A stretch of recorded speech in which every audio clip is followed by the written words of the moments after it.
Well, you spoke several times before about ideological subversion. That is a phrase that I'm afraid some Americans don't fully understand.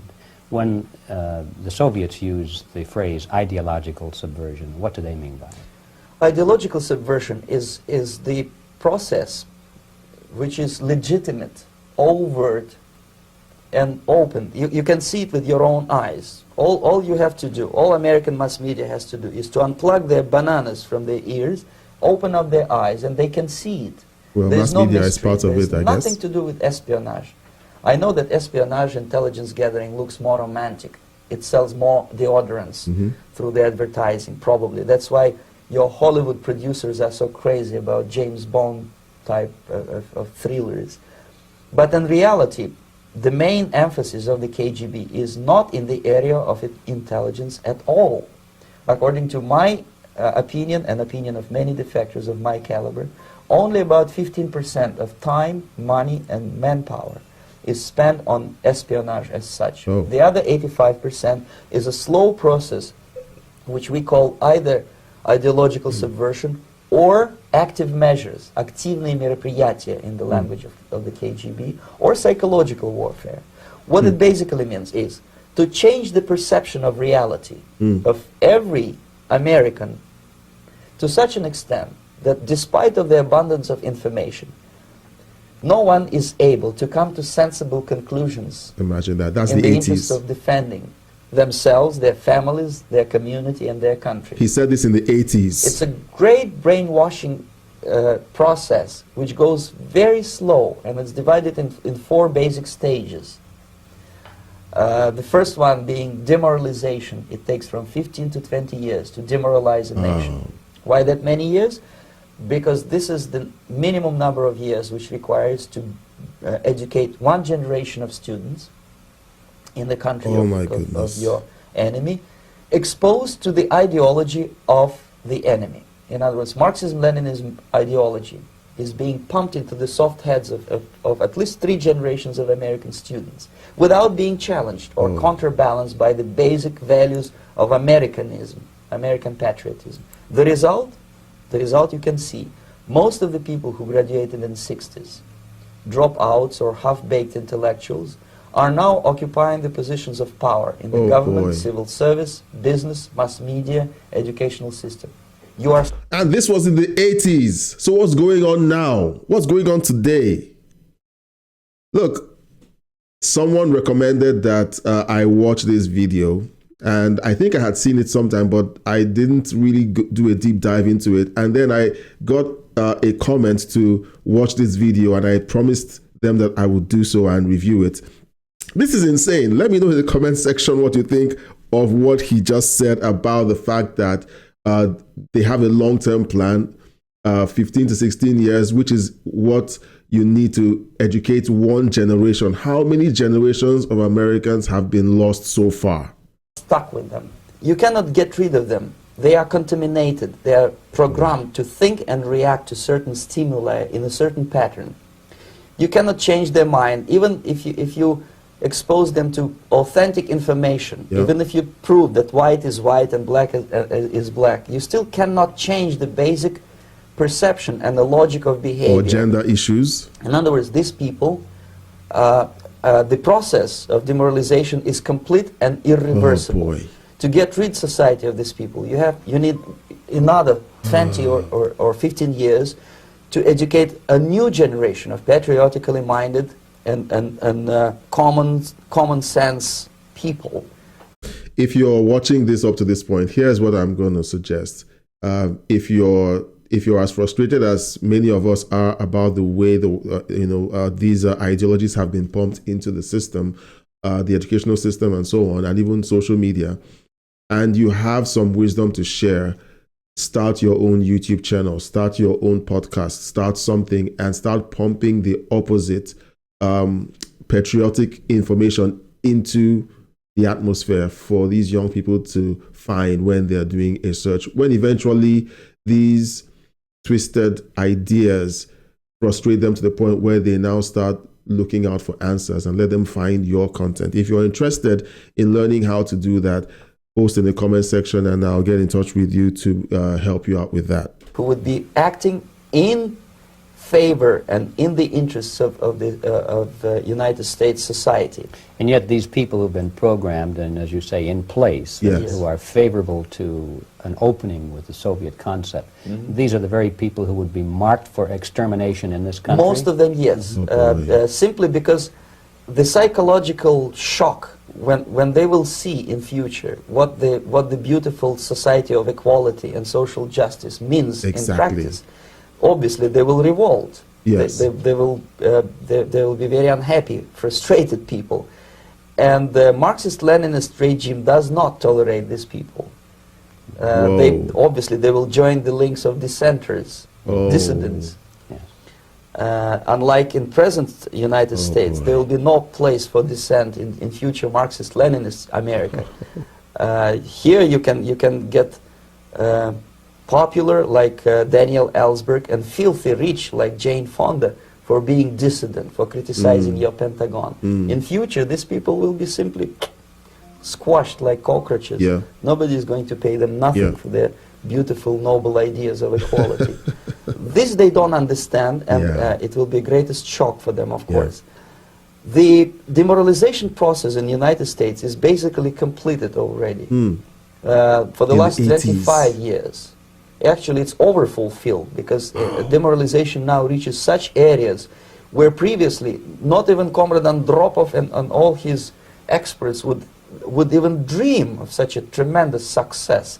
Most of it is done by Americans to Americans, thanks to lack of moral standards. As I mentioned before, exposure to true information does not matter anymore. A person who was demoralized Yes. is unable to assess true information. The facts tell nothing to him. Even if I shower him with information, with authentic proof, with documents, with pictures, even if I take him by force to the Soviet Union and show him concentration camp, he will refuse to believe it Yeah. until he is going to receive a kick in his fat bottom. When a military boy. boot crashes his, boy. then he will understand, but not before that. That's the tragic of the situation of demoralization. So basically America is stuck with demoralization, and unless, even if you start right now, here, this minute, you start educating new generation of Americans, it will still take you 15 to 20 years to turn the tide Look at that. of ideological perception of reality back to normalcy. Guys, we have a lot of work to do. We have a lot of work to do. A lot of work to do. And yes, Trump is in office. People are celebrating. Look, this is not the time to hang our tools and say, hey, it's done, we won. No. This is when the real work starts. This is when the real work starts.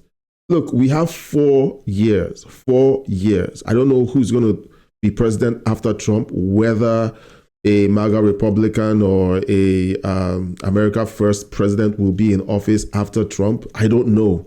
So most of us have 4 years to do the work that we believe should be done. Now, he's talking a lot about demoralization, and I just want to chip in that from what he's saying, he doesn't mean demoralization in the sense of being unhappy or depressed.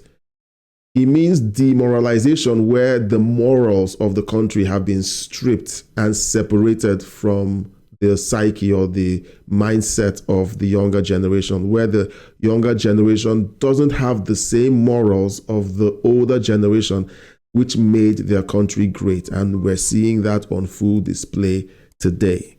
And patriotism. The next stage is destabilization. This time, subverter does not care about your ideas and the patterns of your consumption. Whether you eat junk food and get fat and flabby, it doesn't matter anymore. This time, and it takes only from 2 to 5 years to destabilize a nation, what matters is essentials: economy, foreign relations, defense systems. And you can see it quite clearly that in some areas, in such sensitive areas as defense and economy, the influence of Marxist-Leninist ideas in the United States is absolutely fantastic. I could never believe it 14 years ago when I landed in this part of the world, that the process will go that fast. The next stage, of course, is crisis. It may take only up to 6 weeks to bring a country to the verge of crisis. You can see it in Central America now. And after crisis, with a violent change of power, structure, and economy, you have so-called the period of normalization. It may last indefinitely. Normalization is a cynical expression borrowed from Soviet propaganda. When the Soviet tanks moved into Czechoslovakia in '68, Comrade Brezhnev said, now the situation in brotherly Czechoslovakia is normalized. This is what will happen in the United States if you allow all these schmucks to bring the country to crisis. Yes. To promise people all kind of goodies and the paradise on earth, to destabilize your economy, to eliminate the principle of free market competition, and to put a big brother government in Washington, D.C. Censorship. With benevolent dictators like Walter Mondale, who will promise lots of things, never mind whether the promises are fulfillable or not.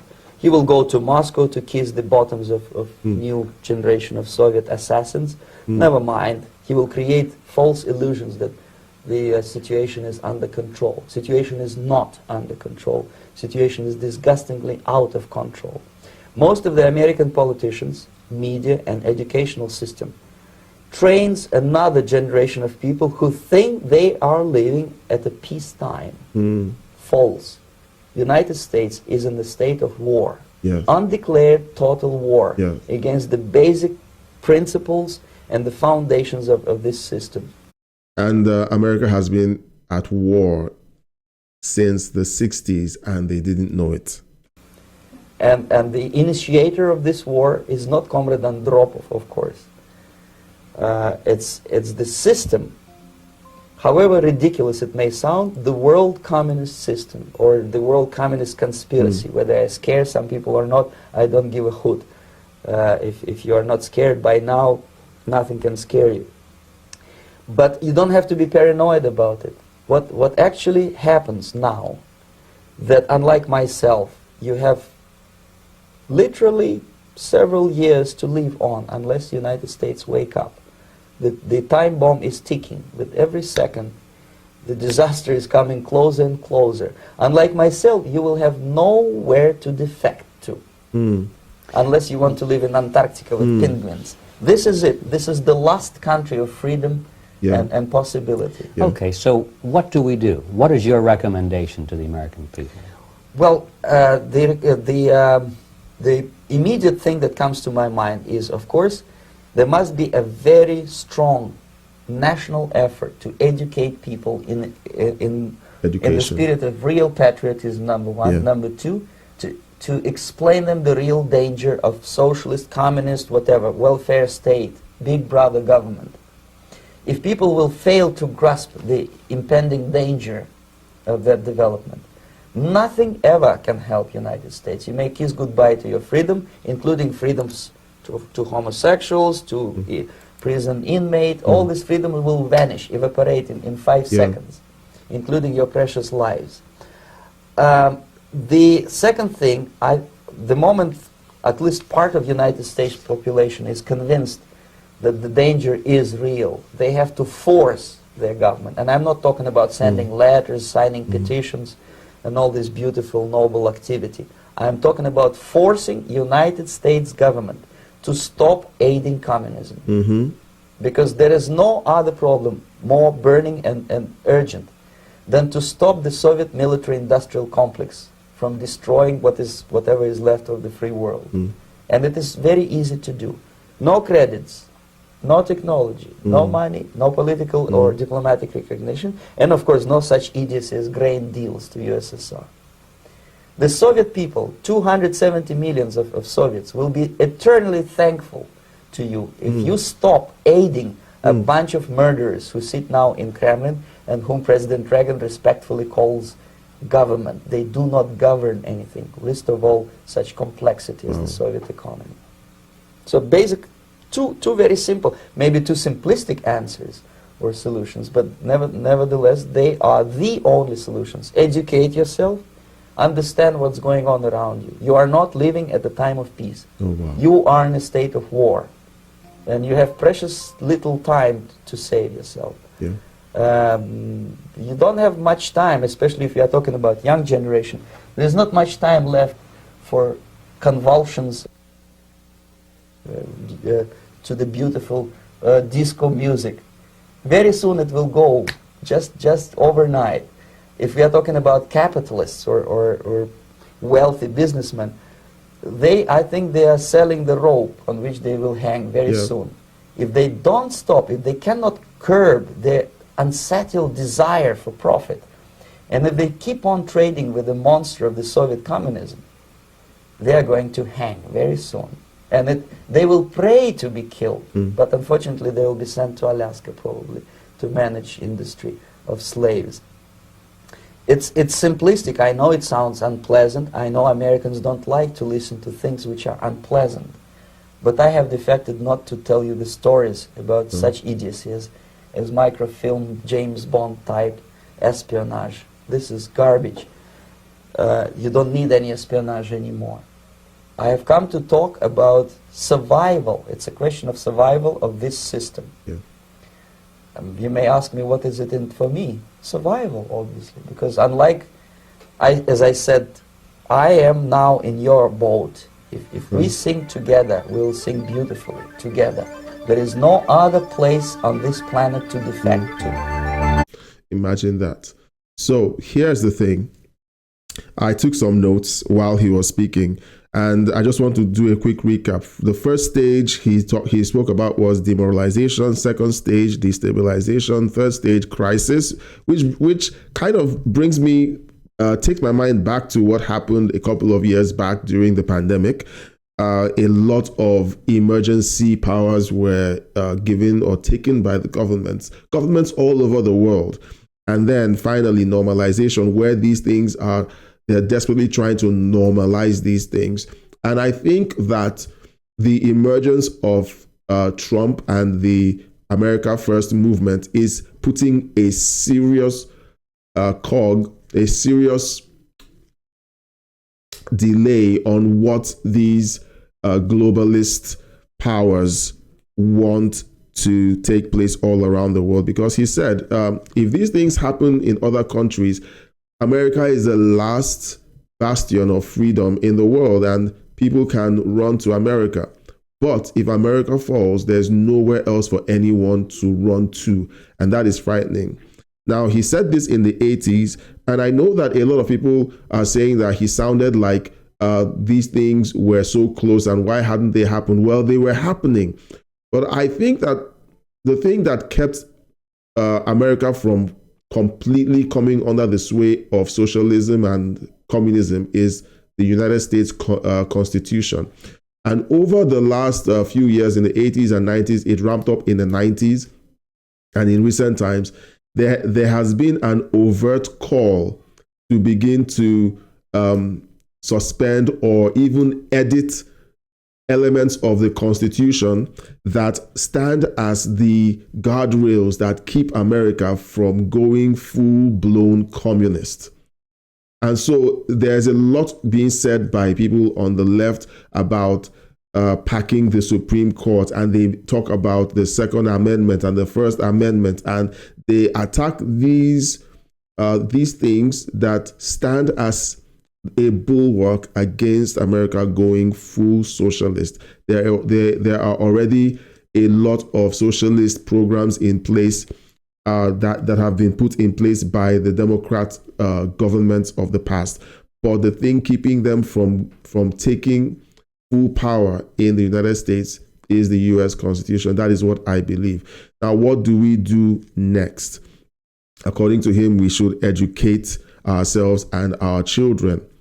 We should create the awareness of the dangers of Marxism, how to identify it and how to resist it. And then he says, I put a third there. A third thing is vote. Everyone should vote. Vote these Marxists and communists out of office, and the socialists. Let them be concerned that if they make their ideas public, that they will be voted out. That's my take on this. Wow, this was an amazing one, and it was a long one. Let me know what you think in the comment section of this clip. And don't forget to use the link in the show notes to take advantage of the free Audible account that I am offering. Use the Audible account, get the 30-day free trial, and listen to the book Dismantling America by Thomas Sowell. Some of these policies that have been implemented to gradually move us closer and closer to communism are detailed in that book. And YouTube believes that this next video will be a great one for you to watch.